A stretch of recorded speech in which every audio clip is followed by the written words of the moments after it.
All right, welcome to Halitics. I'm Hal Ginsberg. So glad to be talking to you today. It is Wednesday. I always say Wednesday's a happy day for me. I always like Wednesday's kind of getting halfway through the week.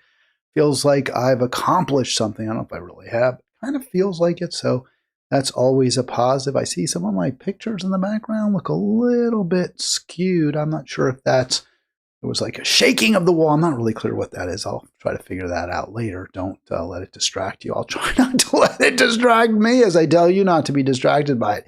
Phone number here, 240-242-5646 if you want to join me, 240-242-5646. And by the way, alert viewers, alert followers of Halitics, I'm sure they're out there, will have noticed I'm using the same thumbnail for today's program that I used yesterday. Is NYT finally getting it right? I thought with Arlen that we were going to talk about a couple of New York Times articles that were addressing the Israeli genocide, where I think the Times did a little bit better job. It was a little more, I guess, accurate. It wasn't just Hasbara straight from Tel Aviv and Jerusalem. And so I was pleased. I thought, well, this is good. I wasn't going to give them a ton of credit, but a little bit. But we didn't get to that. We didn't get to those stories. Instead, we focused on the inequality issue that Tom Hartman, Reich, and others have focused on. So I did a new thumbnail. We'll get to that for yesterday's program today. I don't think I even have it up. I thought I had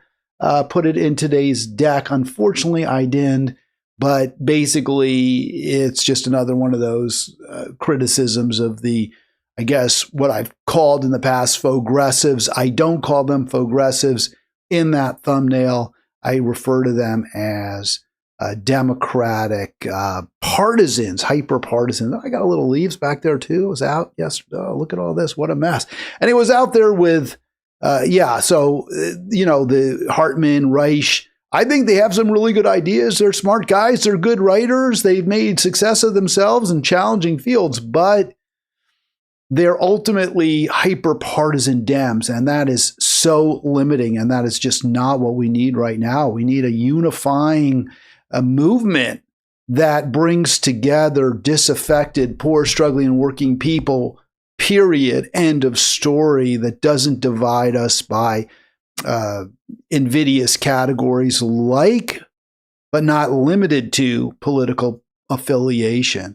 And unfortunately, Reich and Hartman stoke that divisive fire rather than try to put it out and bring people together by virtue of our shared anger at what the billionaires have done to our country, what the political elites of both countries have done to our world. That is how we should be trying to unite people, not break people apart because they support one political party or another, or because they are, of a particular skin tone, religion, nation of origin. No.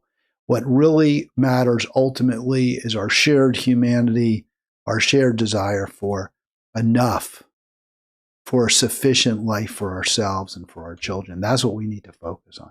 Yesterday, disappointing result. I talked about this with Arlen in Tennessee. There was a special election in the 7th district there. It had been, drawn deliberately to be a safe Republican seat. I think Trump won it by somewhere around 20 points, maybe even more, last year over Kamala Harris. And one poll, the Emerson poll, showed the two candidates within 2 points of each other. So there was some real excitement that perhaps Afton Ben, a long-time Tennessee political fixture in the Democratic Party, a member of the House there, could win, but she did not, ultimately falling by a bigger margin than I think we might have hoped for. Apparently, the magic number was 10 points. Can she keep it under 10? If it's under 10, that would be considered I guess, what do you call it? Some kind of a win, not a real win, but a psychic victory, something like that. So she did do that. The margin here, according to the New York Times last night, was 8.9%, but not great, not a great result. She didn't run up the score as much as she needed to in Nashville, and the red districts remained quite red. I want to examine those results. Yesterday, I talked about this. I said that I thought Ben was running a good campaign. She was focusing on the progressive populism, right? The progressive populist issues, Medicaid, Medicare, affordability, pocketbook issues. I believe that is the path to winning elections over MAGA, that is how we can win. Now, when I say we, I'm not referring to the Democratic Party. I'm talking about anyone but actually the Republican Party, as well as anyone but a corporatist Democratic stooge. So it has to be, you could be, I guess, a lefty Dem. I don't know even who they are right now. Zoran, watch the latest video from Brianna Joy Gray. What does she call it again? Bad Faith, right? The Bad Faith podcast. She really presents with two very good guests a very sort of frightening, I think, portrait of a, quote, Democratic socialist, unquote, mayor who is embracing positions that are very much different than his supporters were hoping he would embrace, that he is taking policy. He is not challenging the elites the way we need him to, right? And I think that the idea that the Democratic Party can save us is clearly a pipe dream more than a reality, based on what we've seen since at least Bill Clinton, since at least maybe Walter Mondale, since at least maybe Jimmy Carter, who I admire in many ways, but was ultimately not cannot be fairly described as a pro-labor president. Again, you might have to go back to Lyndon Baines Johnson to find one. So I am very skeptical. I am cynical about the Democratic Party. All that said, I did want Afton Ben to win. She had some progressive policy chops. As The Nation pointed out, John Nichols, she did not win. And not only did she not win, but the margin that she lost by was greater compared to the way Harris won, lost, right? Harris lost by 22. So the presidential margin in that district, Republican 7, was 22. And then if you say, all right, so she Ben lost by 8.99, you see she saw a 13-point swing in her favor, right? Because the margin dropped from 22 to 9. That's 13 points to the Democrats. The problem with that is that the other special elections have shown a bigger swing to Democrats, the special elections that the Democrats won, meaning Virginia governor, meaning New Jersey governor, meaning several others. I believe even in New York, Mamdani's, well, you can't really do that because you had two, it was a 3-person race. But basically, compared to other Democrats in this election cycle, Afton Ben, running in a deep red district, performed less well than previous Dems have in this cycle. So that's not good. And you can see here's Dave Weigel, who's quite good, I think, a good analyst. Short story, Ben wins crowded primary. Republicans is hailed because she's very hard selling the rurals, and Van Epps was their strongest candidate. Ben catches fire in Nashville, and Dem trying to airs while Republican voters sleep. Ours scramble resources, Club for Growth money, etc., to wake up Republican voters while using reels of Ben being left-wing footage. So I think that's fair, but I want to really deep down dive, because this election says to me that what Democrats must do, or what progressives must do, what we must do if we want to beat MAGA, is focus inveterately, almost completely, almost solely, not you have to look at the district and you have to obviously campaign based on your beliefs. You have to be true to yourself as a candidate. But to me, the issues that can win for Democrats and that are, or for anyone but Republicans, that can defeat Republicans are first and foremost the economic, also Gaza, also the Israeli genocide. That's how you stand apart from the standard issue, cookie cutter, corrupt Republican, is you talk about seizing wealth, seizing power from the billionaire elites, and ending the genocide, or at least ending our support for it. Also, I think, Trump made a lot of hay with his criticism of the Ukraine war. He hasn't managed to stop it. I think Democrats should talk about that as well. Of course, they backed the Ukraine war, so that makes it a harder sell. Progressives should. Greens should. This should be a major part of the platform of anyone challenging an establishment politician. We're going to stop sending billions and billions of dollars overseas to promote genocide, to promote foreign wars. The issues that hurt Afton Ben were not the economic ones. Now, we showed you this yesterday. It's really important. It's really important to realize that it's class warfare that can win for Democrats. That the way you defeat, or I keep saying Democrats, class warfare can win elections and defeat MAGA. That's how you do it. And I was excited because it appeared to me that Afton Ben was running. In fact, it didn't appear to me. She was running an economic-focused class warfare campaign. And I'm going to, again, going right back to yesterday's Nation, John Nichols, to his credit, I believe, and I think it's, he gets it, right? He knows this is how you win, is you focus on pocketbook issues. You focus on, and right now, foreign policy, especially because the billions going overseas should be used to help people in this country. And so there isn't that big a big a division between criticizing American foreign policy, pro-genocide, pro-endless war with Russia, pro-war now with Venezuela. There's not a big leap between criticizing the billions and billions and billions of dollars that we're burning up, basically, and we're using, even worse than burning up, causing more problems for ourselves and even more so the rest of the world. There's not a big leap from that to, hey, let's address the problems at home. Let's address the suffering at home. Let's address the needs at home. Not a big leap at all.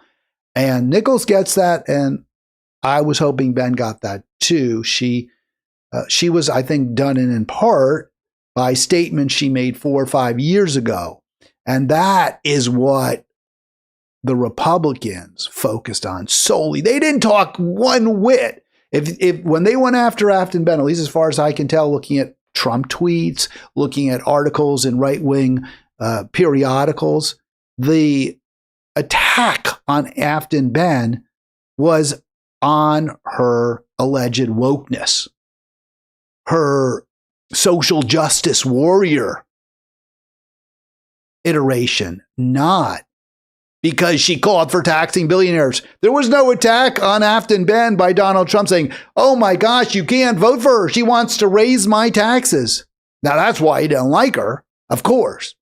But he didn't say that. The Daily Mirror, some right-wing rag, didn't say the terrible thing about Afton Ben is she wants to crack down on corporate wrongdoing, which is obviously rife. You didn't see right-wing Christians saying the real problem with Afton Ben is she supports workers, or she wants to end the support for Gaza. She wants to end the genocide there. No, that was not part and parcel of any attacks, as far as I know, on Afton Ben. Those policies are what could have, would have, should have defeated MAGA and corporate Dems, warmonger Dems. That's the way you beat them. That's the way Zoran Mamdani beat them. That's the way Graham Plattner looks like he can beat them. What doesn't work for Democrats, what doesn't work for progressives in some districts is when you talk about abolishing the police. Now that was done. See, and what they did, what the right did to defeat Afton Ben was completely ignore her economic justice policies. They never talked about them. What that tells you is that's what we on the left need to spend our time and energy doing. That's what I do on this website, on this podcast. When you talk about the quote social justice issues, when you talk about, and I'm not saying those aren't important. They're very important to people, to some people, but they're also extremely divisive when it comes to the cohort of voters, the majority of voters that we need to bring together to win elections. Middle class, lower middle class, working class people, they're afraid of crime. They're much more likely to be victims of crime than I am in my leafy green suburb in a affluent neighborhood. I get that the police target minorities, black people. I hate what ICE is doing right now. ICE is basically an extrajudicial police force, right? They're not really under the, subject to local courts. So say extrajudicial. They really act, they're rogue thugs with badges. I get how terrible that is. But when you say defund the police, the message that many working class people hear is, you're going to just leave me exposed to crime, to theft, to rape, to murder. That's what they hear. And it's not completely untrue. It's not completely true either, of course. And there are much better ways, I believe, to address crime, as Carlos has said, than after the fact, right? Policing after the fact, arresting people after they've committed a crime. It's much better to prevent. And I think Democrats should talk about that. Progressives, we should talk about that all the time. But the defund the police movement really stumbled over a very bad and understandably bad slogan, right? It just didn't work. And she talked about that. She used that phrase. And that really hurt her. Now, she didn't use it in 25 because she wanted to win an election in a conservative district. But she did talk about, I don't know for the exact quote, abolishing the police at one point. So, yeah, there are a number there that really go to how Afton Ben aligned herself with the, quote, anti-police, defund the police movement. And that really, really hurt her. Now, I don't think I would have voted for her. It wouldn't have stopped me from voting for her. What she could have, should have, would have done, I believe, when she was asked about this is say, you know what? In that moment, there were many highly publicized examples of police assaults that were completely unjustified, where they were killing black people. And there's a long history in America of police doing that. Killing white people too, innocent people, people who are not, who are not a danger to anybody. And we need to address that problem. But the slogan, defund the police, was not well chosen. I don't support that. I do believe that we should have well-trained, well-compensated police who are on the streets to help people to prevent, first and foremost, crime, to work with social workers, to work with schools, to work with community leaders, to build a better, safer community for all. I think that would have been a much better answer than just trying to avoid the discussion whatsoever. The point I'm making is the right knows full well that economic justice issues play very well, and they do not attack progressives like Bernie. Now, they'll say, oh, he's a socialist, right? Oh, he's a socialist. Americans hate socialism. But, and by the way, I apologize for that. I can't, I thought I had turned off my phone, but Americans hate socialism supposedly, but they love socialist policies. So we actually do support Medicare for all. Most of us want Medicare for all. Most of us want much higher taxes on the wealthy. The idea that a more progressive tax code would be unpopular is absurd. So ignore the claims by right-wing media, by corporate media, by liberal media like the New York Times that Americans don't want a democratic socialist. They love the democratic socialist policies that Bernie and Zoran, for example, have espoused. The problem we have is that they often don't follow through. All right, let me continue. The real issue again here is Ben was attacked for being politically correct, for being woke, for going after the police, not for her economic justice policy. Democrats want to win, not for her pro-peace policies. Democrats want to win. That's what they need to talk about. They need to talk about that all the time. And if they do, I believe or let me say it differently, if progressives, if we can come together and build a movement which has as a litmus test true economic justice, true promotion of peace, of environmentalism, we can win. And that's what we need to do, because neither party does that in the least. All right. If you want to join me, 240-242-5646, 240-242-5646 will be Halitics. We'll cut this end. We'll end this at 1 or just after. I've got some situation I'm dealing with here at home, so I can't really go long, but I would love to talk to you. 240-242-5646. Is New York Times finally getting it right? And that goes to the question of the coverage of Israel. And the New York Times has been terrible. They use the passive voice when they talk, like 500 Gazans are killed in a airstrike, right? Rather than the Israel bombs refugee camp, right? Because that's what was happening. But this article, which, by the way, I thank Arlen, Dateline, by the way, noticed that October 23rd, well over a month ago. It's one of the reasons I'm not all fired up about the New York Times in this moment, because yes, they're talking more about what Israel is doing. Yes, they're not sugarcoating Israel's cruel, vicious pogroms that together clearly make a genocide. They're not as likely to elide them as they were, but they still won't use the word genocide, or they do it in a very kind of a passive way even.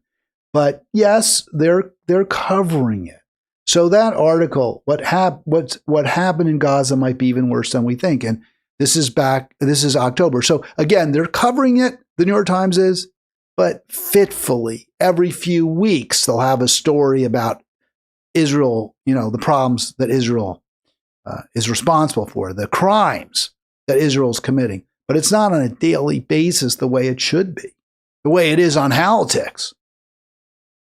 So you can see here from that article, just explaining and this is by Lydia Polgreen, who's a columnist. So these aren't really New York Times reportage.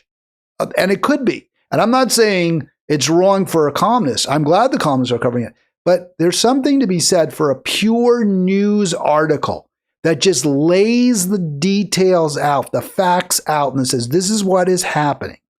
These are the number of people killed. So it can't be ascribed, as the Zionists invariably do. Oh, well, she's a Jew hater. She's an anti-Semite. Hey, this is just the New York Times reporting staff telling you exactly what's going on.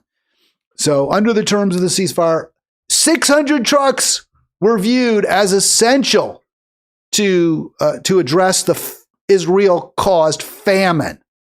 But since the fighting stopped, only under 100 trucks every day at most. Gazans are destitute. I'd be surprised if there's less than 50,000 non-trauma deaths. So that's in addition to the 70,000 that we have reported.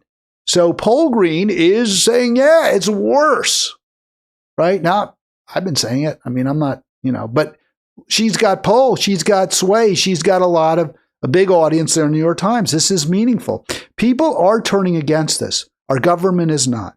Most Americans, the great majority, 3/4 of Democrats now say we got to stop supporting Israel. Most Americans say stop supporting Israel. Many more than half of all Democrats say this is a genocide, and yet we keep supporting Israel. If the UN is, DeWall from the UN is anywhere close to right, the conflict will kill 7.5% of the pre-war population of Gaza in just 2 years. People say, well, you should talk about Sudan. Why aren't you talking about these other horrible conflicts? The reason you talk about Israel is because you hate Jews. Isn't that the argument we hear all the time? Boy, they're so naive. They think it's just Jews who are killing people, or it's because they hate us. It's Israelis who are killing people who happen to be Jewish.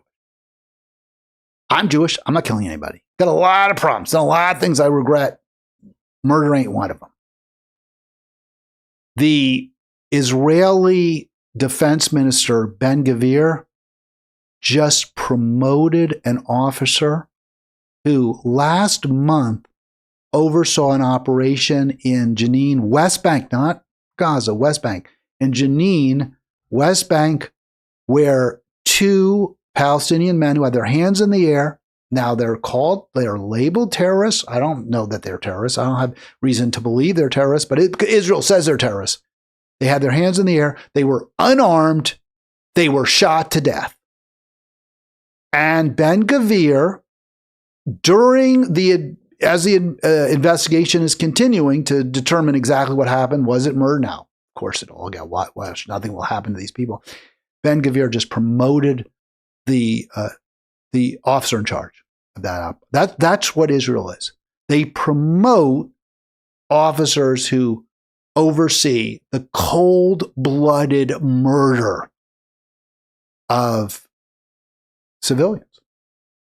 Now, they'll say, oh, they're terrorists. They're cold-blooded murder of people who are not a threat, who have given themselves up voluntarily.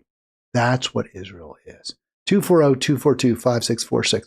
New York Times is telling you a little bit more than they have in the past. They're making the point, no, this isn't comparable to, by the way, hey, Pittsburgh dude, good to see you. Same thing with gun control. Many working class people think if you take, so going back to what we're talking, by the way, Pittsburgh dude, great to see you in there. Give me a call. Would love to talk to you about this issue. Same thing with gun control. Many working people, this goes to the issue of why Afton Ben lost and why it's so important for progressives, for those of us who want to challenge elites, to focus on economic justice. Many working class people think that if you take their guns away, you're leaving them exposed to crime. I think that's right. I agree with that. And by the way, that's a multiracial issue. That's not just like some sort of portrayed as white knuckle dragger. Oh, I'll pry my gun from my cold dead hand. In inner cities, there is a significant percentage of black homeowners and black middle class and black working class people who buy guns because they're afraid of crime, and understandably so. Now, I think there are ways to address the gun control issue. I think what we have also seen is that most Americans do support what are called common sense gun control laws, which means universal background checks. I think Democrats should talk about that.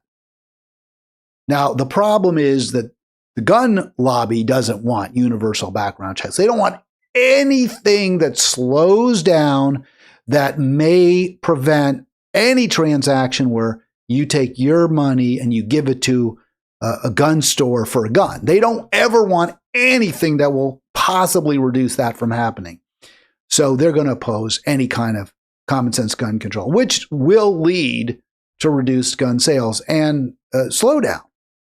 But the argument should be made, hey, you'll be safer if we keep the guns out of the hands of anybody who's been convicted of any kind of a violent crime, right? That's, or at least, you can make exceptions if you were convicted of a violent crime when you're 16 and now you're 40 and you're a solid citizen. Sure, you can apply for a waiver, what have you. But I think most Americans would be very comfortable, in fact, would prefer laws that say we're going to keep the guns out of the hands of criminals. We are. You have a clean record. You can, we're not concerned that you're a violent person. Then yes, you can buy a gun. I think that would be a common sense. Now, in the end, I'd like to see, the repeating stocks, the conversions, the assault weapons. Yeah, let's get those out of there. But there certainly is room for compromise. Pittsburgh dude, really appreciate your comment there. All right, 240-242-5646. Yeah, the argument you often hear from the Zionists is, well, it's the whataboutism. Well, you're saying we're so bad, but what about the Yemeni? What about the Syrians? What about Sudanese? And Sudan is a serious issue. None of them. What about Russia? Look what Russia's doing in Ukraine. Isn't that awful? It's so bad. Russia's so bad. Look, Russia's... I'm not defending Putin. This is how bad Israel is.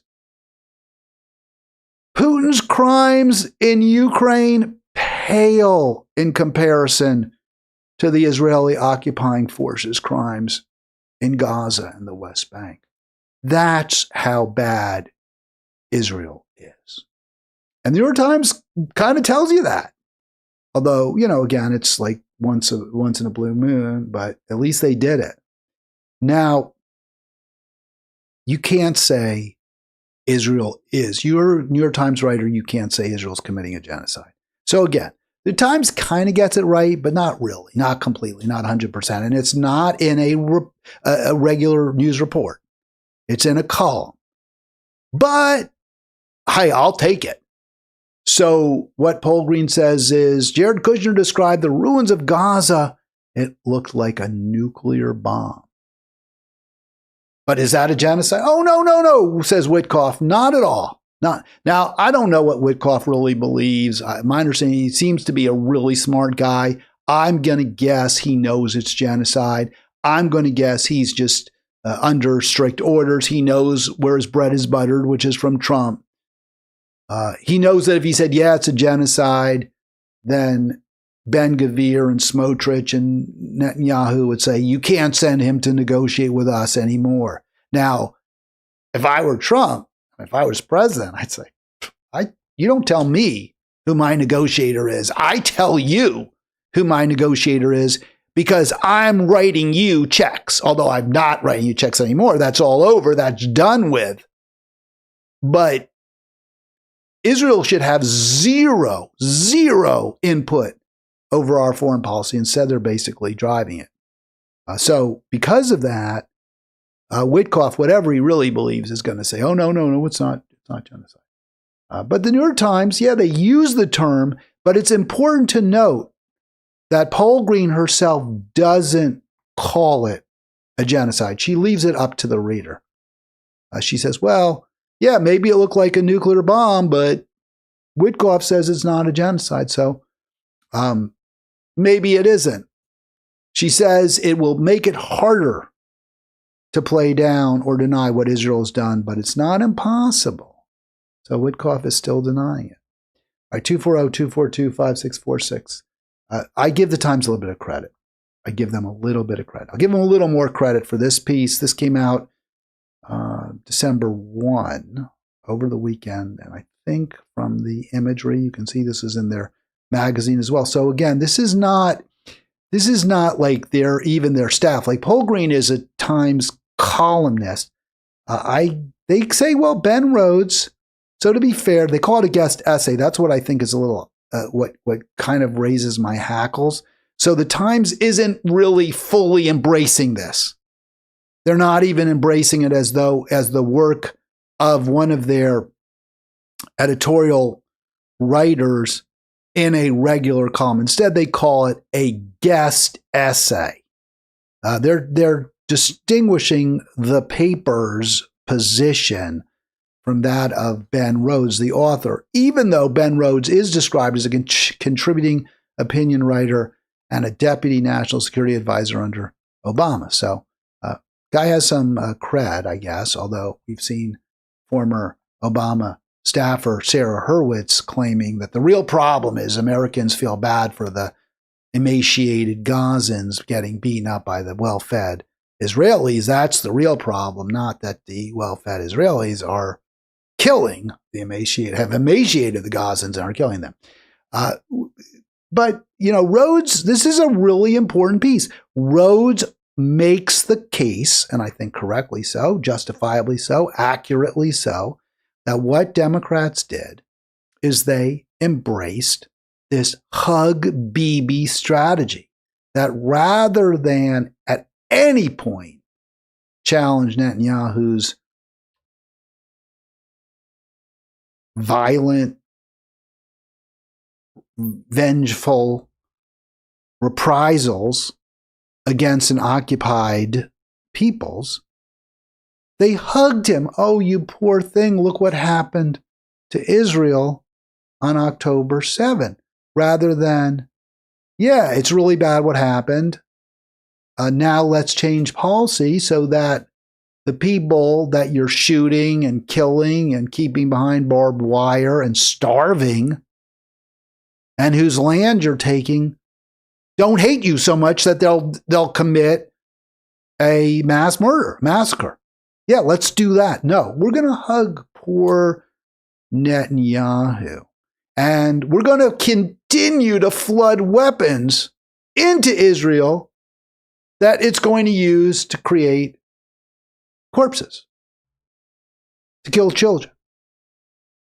I understand, one of the arguments you've heard is, well, we're going to clear out Gaza. If only the Arab countries would take the Palestinians in, this would all be over. Israel's not letting the Palestinians out. Israel doesn't want Egypt and Jordan to take Palestinians. You don't think a lot of those people, I know there are people that are trying to get out, they can't get out. And it's not because they have no place to go. Even when they have a place to go, Israel won't let them go. Palestinians who want to come to the United States, they can't come here. Trump won't let them in. And why is that? Why are they keeping the Palestinians penned in these enclaves, these camps, if you will, these open air camps in Gaza, in the West Bank, often villages now surrounded by Israeli barbed wire? Why is Israel doing that? I don't know, but I strongly suspect they don't want any survivors. You let Palestinian children live. You let Palestinian youth, young people live. They're going to swear vengeance against Israel. And not only are they going to swear vengeance, they're going to witness. They're going to bear witness to Israel's crimes. So we want to kill every witness. I mean, I'm not saying that's what's happening. It seems that that's what's motivating Israel, is to wipe out any evidence of this monstrous crime that they're committing with the full backing of the U.S. government right now, the Trump administration. New York Times doesn't tell you that. They do tell you that the Democrats consistently, over and over and over, supported Netanyahu and Israel, regardless of the evidence, vetoing United Nations Security Council resolutions calling for a ceasefire, attacking the International Criminal Court for pursuing charges against Netanyahu. By the way, those charges are one of the few things that could actually maybe rein him in a little bit. Ignored its own policies, our policy about supporting units credibly accused of war crimes, and blamed Hamas. That is Blinken and Biden, and I guess Harris too, for not accepting ceasefire terms, that it was the Israeli government. They say that the Israeli government or Rhodes says that the Israeli, let me put it back up there, that the Israeli government was also rejecting was actually consistently Israel that was rejecting every term, and often Hamas saying, yeah, we'll accept that. Yeah, we'll accept that. Just stop killing us. Just stop killing our people. One other point that Rhodes makes, I think, is very valid, very important, is that this was a huge factor in Trump's election.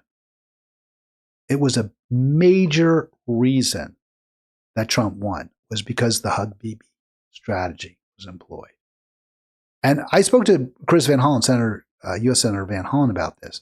And he said, yeah. He said, maybe. He said, I can't quite say that, but the data says there was an awful lot of people who sat out this election. And the biggest reason the Biden 2020 voters sat out, the biggest reason they gave was Gaza, Israel, support for genocide. And Rhodes says that Netanyahu was hugged all the way into the arms of Donald Trump. Now, why is that important? Why is it important that the Times acknowledge that? Because the Times has consistently tried to portray Trump voters as knuckle draggers, fools, people who don't know their butt from their elbow, who don't know what's good for them, don't understand that we, the Ivy-educated media, that we, the billionaire financial elites who are liberal on social justice issues, that we know best for you. We know what works for you. We economic liberals who believe in free trade and open borders, we know what's best for you. And not only do we know what's best, not only are you too stupid to know what's better for you in your little blue collar, broken down communities in Ohio and Indiana and Illinois. Not only do we know what's better for you, but we're also just better people. We're not only smarter, but we're just morally superior to you. Because you're racist and you're Islamophobe, or we won't say you're Islamophobes because we hate Muslims now. But you're, xenophobic, and you're sexist, and you're homophobes, and you're transphobes. So we're smarter than you. We're better people than you are. And the proof of that is you voted for Donald Trump. And why did you do that? Well, partly because you wouldn't vote for a black woman. Well, Ben Rhodes just takes that argument and puts it exactly where it belongs, in the crapper, by saying Netanyahu was hugged all the way into the arms of Donald Trump. The Democratic elites, says Ben Rhodes, a Barack Obama speechwriter, handed the election to Trump because they embraced genocide, because they embraced a mass murder. And that's an incredibly powerful and important fact. What that tells you is that if you don't want MAGA, then you better find candidates who are decent, moral, honest, pro-worker, pro-peace, anti-genocide candidates. Democrats keep running Chuck Schumers and the Steny Hoyers and the occasional AOCs, then you're going to keep seeing fascism, and it's going to become a worse and worse and uglier version of it. And even if we don't get the fascists, we're going to still get genocide, because we got that under the corporate M's, the military, the warmonger M's. So I give the New York Times credit. Now, you got to read this. You got to figure this out. It's not like the Times lays it for you as clearly, as concisely as I do, maybe, but it's there. And you can see, Rhodes, it is past time for Dems to stop supporting this Israeli government. They can do this by reclaiming their values and building a stable and more, by the way, it's really important, a bigger and more stable coalition. Right, because so many voters who might have been otherwise inclined to vote Democrat, not because Kamala Harris was any good at all, but because we look at Trump and we're like, oh my, this guy's so bad. But there's no stability when your leader, when your flagship candidate says, oh yeah, we're going to do exactly the same thing we've been doing. Let's be clear here. This all started on October 7 when Hamas committed a terrible, terrible crime, and Israel has to be allowed to defend itself. Democrats can, according to Rhodes, reclaim values, foster a bigger and more stable coalition, and build the world they want rather than defending the indefensible. So yes, defending Israel, defending the government there is indefensible. But again, where Rhodes falls short, where the New York Times invariably falls short, is they're not going to say it's the corruption. It's not that this is a party that's bought and paid for by the billionaires, by the Zionists. They're not going to say that. He's not going to say that. The New York Times won't let you say that. So again, you get something. No, they give you a little bit. They give you a little something. They'll give you everything. Rhodes points out when he worked for Obama how much influence the pro-Israel lobby had, how much they were able to pressure U.S. officials. And Obama tried a little bit to fight it. This was one of the reasons, when I look back on it, as much criticism for Obama, and I have a ton of criticism, and he didn't fight nearly hard enough against Israel, but one of the reasons I voted for Barack Obama in 2008 over Clinton was that he was less in thrall to the Zionist lobby. He was more willing to criticize Israel, as was Bernie in 2016, which, by the way, was a huge selling point. The idea that Democratic voters, that Democratic newspapers, that Democratic elites are somehow morally superior to Republican voters is absolutely crushed by the fact that Democratic primary voters ultimately chose Hillary over Bernie. Utterly indefensible. There was no possible justification for that vote. No, on moral or intellectual grounds. It was selfish. It was based often on identity politics. It was based on loyalty to a name rather than any sort of serious consideration of the policies espoused by the candidates. There was no way you can look back on that election and say it was okay to vote for Hillary over Bernie in the 2016 primaries. And because of that, now I'm not going to vote who you vote for, but it disproves the notion that somehow Democratic voters are morally superior to Republicans. You have to go in a different direction. No more arrogance, no more telling people how we're better than they are, no more insulting voters who don't vote the way we think they should vote. Although I guess I would say that, I mean, I do it because I insult the Democratic establishment voter. Try really hard not to do that. Try really, really hard. I try really hard to make all my arguments based on logic. And that's how we win. 240-242-5646. So Rhodes points out when he worked for Obama, Netanyahu was routinely attacking him, insulting him, undermining his authority.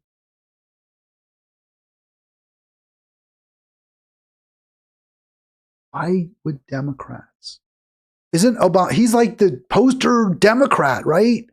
He's the one every Democrat talks about, the great Obama.